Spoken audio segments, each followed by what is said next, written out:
You're listening to Key West Beer Tales, the sum of all beers, brought to you by the Cork and Stogie, 1218 Duval Street, Key West, Florida. The facts and opinions of the show and its staff are prone to exaggeration, error, and conjecture, and are often given under the influence, always given under the influence of drinking beer. After all, this is a beer show. It's about beer, and we are busily drinking it while discussing its merits, so what did you expect? Slurring, laughing loudly, name-calling, and belching are par for the course, so it's best if you imbibe with us in a responsible manner, just to get into the spirit. We always welcome your comments, whether we actually pay attention to them or not. Thanks for listening. Hey! Cheers. Cheers. Welcome to Key West Beer Tales, the sum of all beers. My name's Key West Chris, and I'm your host. I'm Danny Hoy. I'm the novice beer drinker. I'm Cowboy Mark. I guess I'm supposed to say I'm the superstar? Superstar. We could say that if Cowboy it Mark. embarrasses you. Cowboy Mark. Superstar.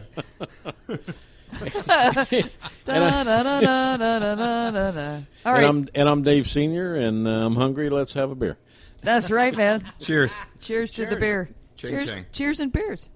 Yeah, that's right. Well, tonight we have some interesting beers. They're all from Belgium. All of them, really? Yeah, all three. Oh. They're all kind of not a very sour beer. It's not like we're drinking Hosa or something like that, but it's on the sour side. The first one that we're having tonight is Van Steenberger, and it's called the Monk's Café. And it's an interesting beer because it's a variation on one of the beers they have in Belgium, which is called Old Bruin, and it's also called Bios Vlamis. My Flemish is off. All these are Flemish beers, by the way. For those who don't know Flemish, that's dialect of Dutch that they speak in the majority of Belgium. The other people there speak French. I'm a little Flemish myself right now. Oh, yeah. Danny is a little Flemish herself right now. I've got a head cold. The Benadryl. The Benadryl. Well, it's I took an allergy medicine because I thought it might help, and it did clear something up. But now I still sound like Peppermint Patty.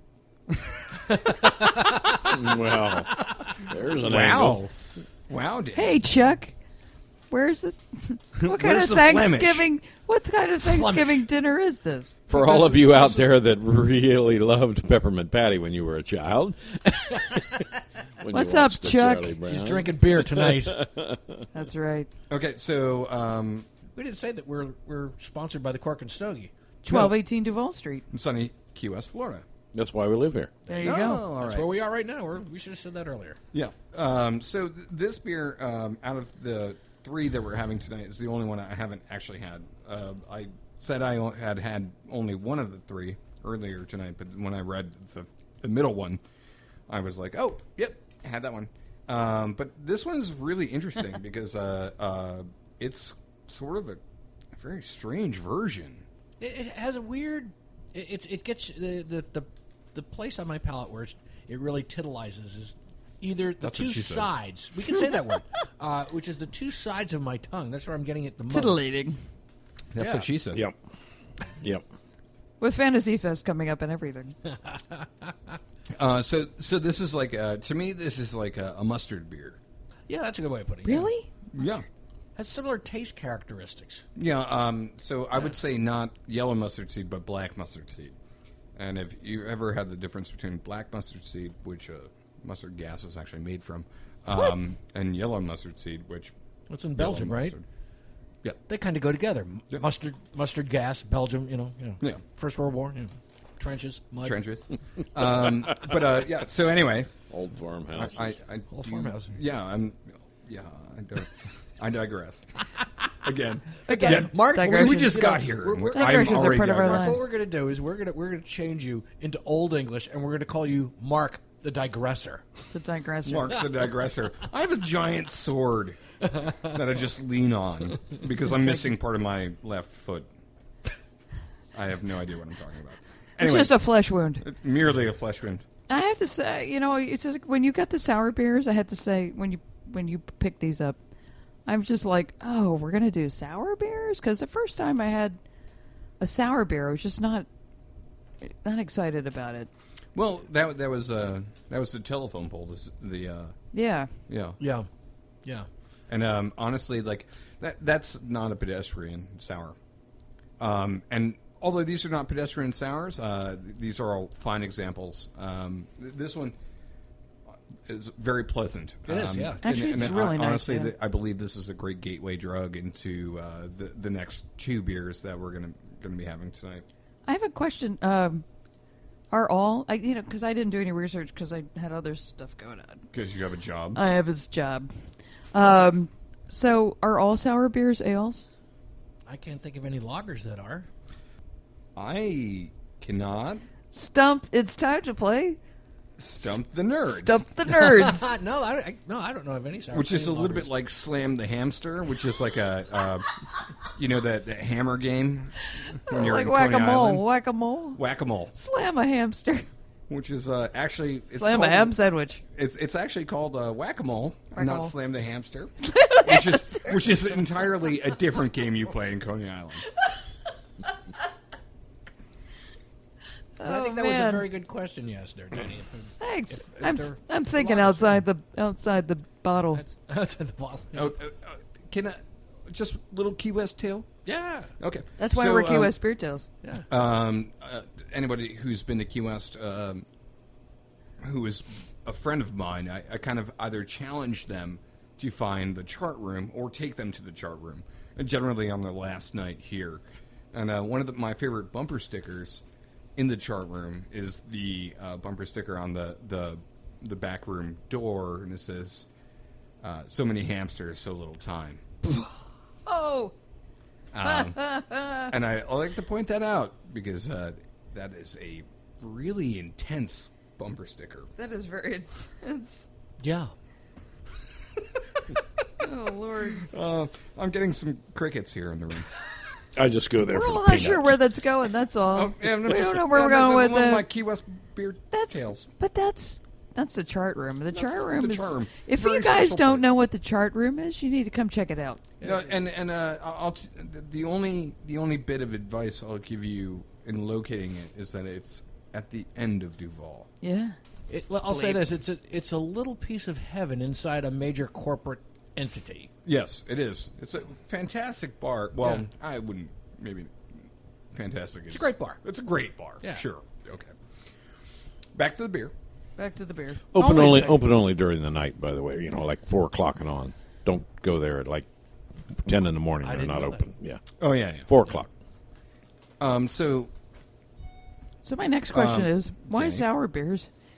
Why sour? It was sour. Yeah. Well, I guess there's all these different flavors: Yeah. sweet and sour and salty. And You mean at the but beginning, why did tastes- the first person brew a sour beer? Yeah, Or why not? or why tonight did Chris choose sour?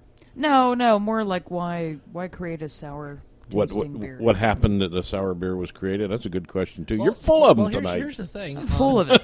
I'm full of it. a lot of beers were sour to begin with, and then over years of refinement, they've become less sour. That's how Pilsner Urquell came into being. Is that with the advent of lagers being made, it was the beers were no longer sour. So Pilsner Urquell hired a Bavarian guy to come and be their brewmaster, and he developed Pilsner Urquell. The beer was no longer sour, and hence they have their beer there. So the materials used in what we call kind of, let's just use the term modern beers. Now that by modern I mean beyond the 1400s. So the modern beers, let's say 1480. After that, modern beers, were kind of developed to kind of regionally fit the palate of the food that was made. I mean, people that were eating, dark game and stuff like that, and people that were eating more pescatarian diets, coastal people, they were developing beers to fit their flavor profiles because they were like, oh, this is good, but like maybe about the, they were doing a lot of experimentation, and that experimentation basically led into the demise initially of the sour beer, which actually came back later as kind of a resurgence due to a lot of purification of the ingredients. So, around, I think it was the 1800s, sours became back in favor in in and around the Berlin region, Central German region, with the Berliner Weiss. Berliner Weiss. Berliner Weiss, which is basically it's a sour Weiss beer. I had a taste of that the other night. Yeah, you did. Yeah. And that's an American one that you had. Oh, okay. From the brewery, which is a fantastic beer. But that was later treated, and I believe it was about 50 years after that was actually introduced, that was later treated with an additive syrup. And there were two of them. Yeah, they use I think it's what is it? A raspberry syrup? It's a raspberry, and then the other one is like Woodruff. Woodruff, Yeah. yes. And the Woodruff one is actually horribly disgusting to my flavor profile. I've never had it with the Woodruff. Oh my god, it's like this weird green syrup, and Woodruff's a very unusual plant. yeah, and we used to have these syrups because in Brooklyn at the Diamond Bar, we had several Berliner Weisses on bottles, and From Germany? from Germany. Oh, so yeah, you probably had Kindle Weiss? yeah, and the And Kindle you Weiss, had the beer from the Schulteis Brewery. Yeah, of those course, are the two yes. big ones. Yep. There's one that was in the former East Germany, but when I was drinking those beers when they were available when I was younger, the East German beers were never. yeah, I mean, so it'll probably take me about 20 minutes to remember the name of the brewery, but I'll come up with it by the end of the show. That's but, good. That's good. But we had these syrups imported, but there was no importer for the syrups, but we could get the beers here. So a friend of mine would send us the syrups. Oh, okay. And it was the first time I ever had the Woodruff, and it was terrifying. I was like, this is disgusting. It's literally like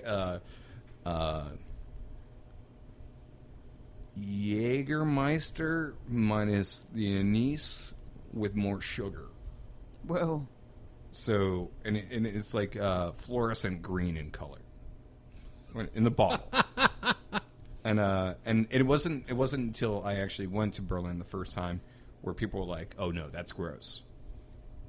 And I was like, "Oh, so why do you guys do this?" And they were like, "We don't do it. We haven't done that in probably since before the Second World War. We just do the other one, which is raspberry or cherry." Well, or you know something. what? You know what? I had one. We were getting off the subject here. But who knows when we'll do a Berliner Weisse show? But what I had once about a year ago over at World of Beer, what they did is they put a dash of Creek in there. Oh yeah, and that worked. That worked great. It was wonderful. Also Pichard's bitters, which is a cherry bitters, works really great in there. If you want to cut any kind of sour, you want to add a little bit of sugar, spice to it. Pichard's bitters is really good. Well, next time I'm over there, I'll get one of those if they still have them. Yeah. And I'll bring it over to you, and you can put in something that'll make it taste something other than battery acid. Right. A dash. Yeah, because that would taste like battery acid. But Pichard's bitters and maybe a peach bitters or an orange bitters, so any kind of fruit bitters would kind of bring it out a little bit more and still make it sour, but kind of give it a little bit more of an American palate. So the flavored bitters actually enhance the beer or make it a little more palatable. You don't want to do any herbal bitters with that because it's just going to make it more sour. Now, on this beer, which is a mildly sour beer. Mildly sour. One of the neat things about it that I found is that they do age it in actual wooden casks, which is really cool, I think. It's not that common that you'll find a bottled beer that's aged in wooden casks, so that I really like. Also, the brewery's been around since 1784, so they've been in existence for a long time. I have to mention that Dave take one Senior, down, pass it around. Dave Senior's been enjoying his beer the whole time we've been talking. He's been so busy enjoying the beer, he hasn't said anything. Oh no, I've He's just been patient. really These are, enjoying a lot of people believe that, including Mark and maybe you, Chris, too, believe that sour beers are going to make a huge comeback. I wouldn't say comeback, but you know what I mean. A huge, going to be increase in popularity, and people have been saying that for a couple years, but I keep hearing it more and more. So I think sour beers are going to make it happen. Well, here. you know what surprised me is that when you had the Goes here from Yeah. the California Goes, and you had that party of people